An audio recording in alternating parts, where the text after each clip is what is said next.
Hey everyone, welcome back. This is the day before Christmas Eve, and let me tell you what I have on my agenda today. More cleaning. I still need to do some deep cleaning. I'm also going to make 2 batches of peanut butter fudge. I've made 3 batches already, and you know, spread the love, and I gave those away. But I'm going to make 2 batches of fudge for us. I'm going to make a batch for my 2 sons to split and a batch to have here at the house. I got a couple more presents to wrap, and I need to finish up some laundry, and I think that's about all I'm going to do today. My husband is getting ready to take Olivia to work. I'm not really sure why. We got a blizzard that came through. I guess they're categorizing it as a blizzard. The winds are whipping. They are, I don't know, about 35, 45 miles an hour with higher wind gusts, and I'm praying, keeping my fingers crossed that the electric don't go out, because I'm already about to have a panic attack, because I do that when the weather gets bad. I'm not somebody who enjoys the weather, especially like this. The roads are super icy. We didn't get a lot of snow. We got about 2 inches of snow is what it looks like, but it's bitter cold with the wind chills. It's like 30 below zero, and just like in full-blown panic mode here.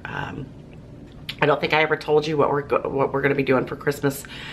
We celebrate our Christmas, since my kids have gotten older, on Christmas Eve now. It used to be Christmas morning, and I miss those memories. But I'm going to be cooking Christmas Eve. We're going to do Christmas Eve.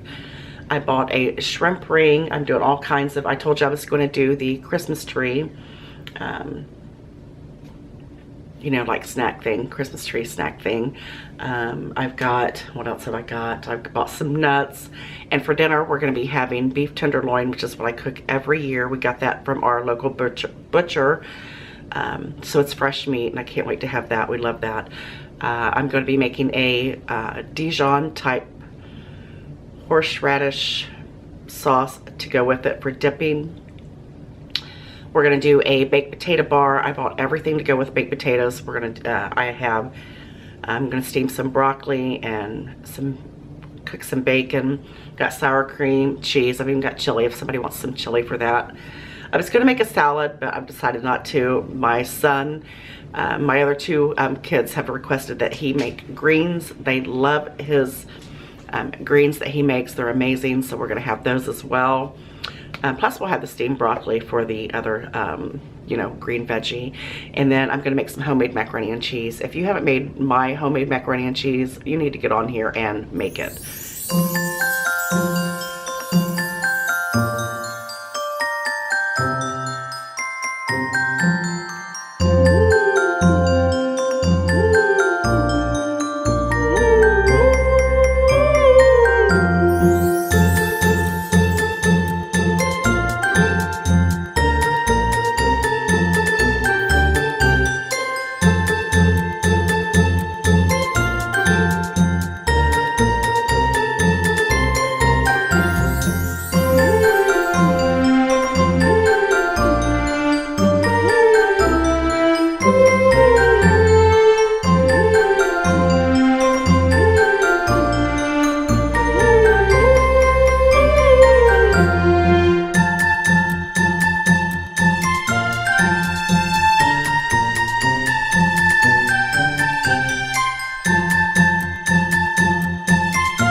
started making the fudge. This is peanut butter fudge. So what you're going to need is a stick of butter, 2 cups of white granulated sugar, and I've got this on medium-low. You want to make sure that you start out medium-low so you don't burn your sugar. And then about 3/4 cup of brown sugar, 3/4 to a cup.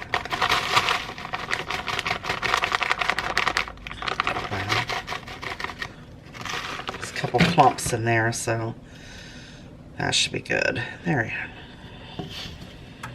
And then you're going to add 1 of the 12-ounce cans of evaporated milk. Now you have to make sure it's evaporated milk and not the sweetened condensed milk. And you stir it all together, combine it, and then you're going to continue to stir it. You want to stir it frequently until it comes up to a boil. Once the butter melts, and once it comes up to a boil, you're going to boil it about medium-low for 9 minutes. Look at the consistency of this. We've got about a minute left on this, a minute and a half. Look at that. Look how thick it got. It's like a syrupy type consistency. Mom always said when you can take like some water in a little bowl and put a little bit in there and you move it around with your finger, and if you can form a ball, it's ready. But I just kind of learned to start timing it. So I think this is just about ready. I think we're going to go ahead and take it off. And what you do next is you take it off the heat. I'm going to remove it from the heat. And once you get it removed from the heat, you're going to add a 7-ounce container of the marshmallow fluff. It doesn't matter what brand you use.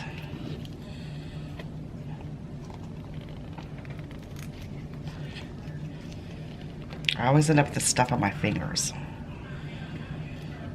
And just combine that in there. I'm gonna let the water on my sink because we gotta put it in the sink and cold water to beat it.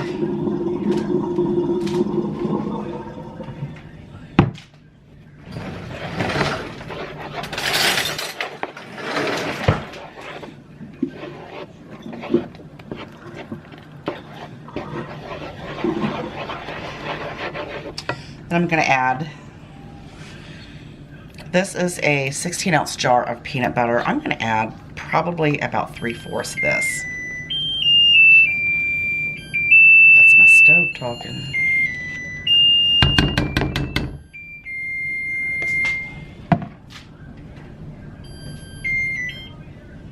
I just usually put enough in it. I can tell by the color of it how peanut buttery I like mine. You don't want to overdo it. I like a nice caramel brown color. And that'll be plenty of peanut butter right there. And I'll just combine it.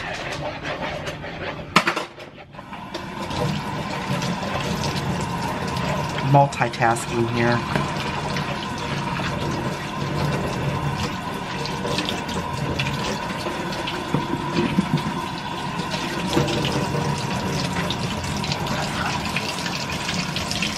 You know what, I might add just a little bit more.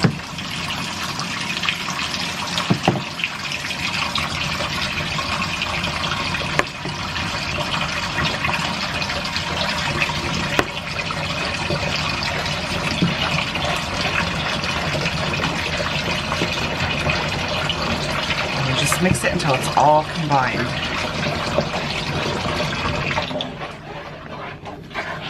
And you want to fill your sink with about that much water. You want, of cold water, you want it to come up to at least about 1/4 of the pan.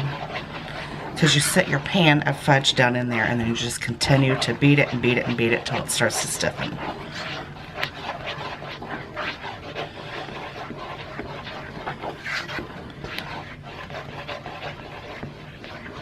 can tell I've made many a fudge with this wooden spoon. Wooden spoons are what I like to use best when I'm making it because I broke it off. I broke off many wooden spoons. Go ahead and add some vanilla, about a teaspoon of vanilla.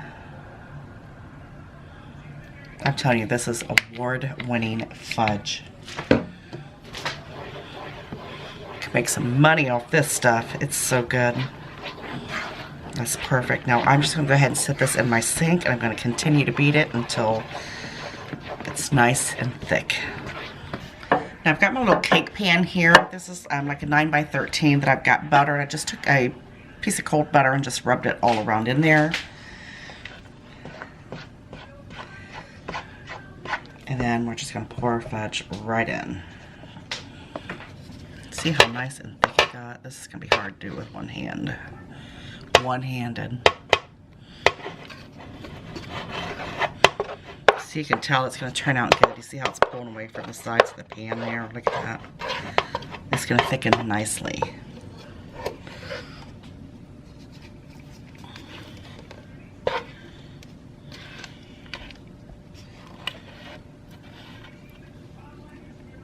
Look at that, cut all over the handle. Look at that.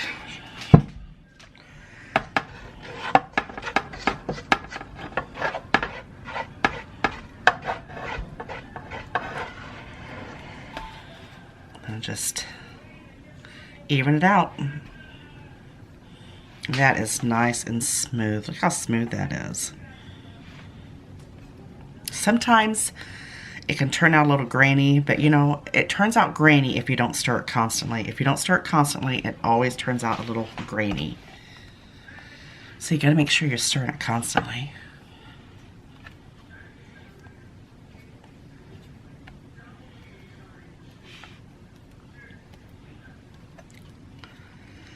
Now this will be ready to cut in no time. See, that right there? That's the cook's treat. Alright, my fudge is done. I left it in the refrigerator for about 2 hours. Look how nice and creamy that is. Oh, it looks amazing. So what I do is I just start cutting it in pieces. If you don't cut it in pieces, people just help themselves and they cut it however big they want to cut it.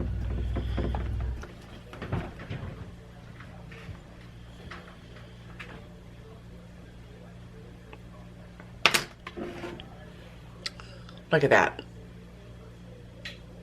This is so soft and so delicious. My battery's about to die. You gotta give this recipe a try. You know I love you guys very much. And I'll see you on the next one. Bye-bye. Take care. So good.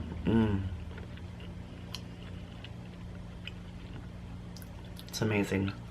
You know, I just realized I have been filming in my pajamas in my old lady sweater, but that's all right. I'll see you on the next one. Bye-bye.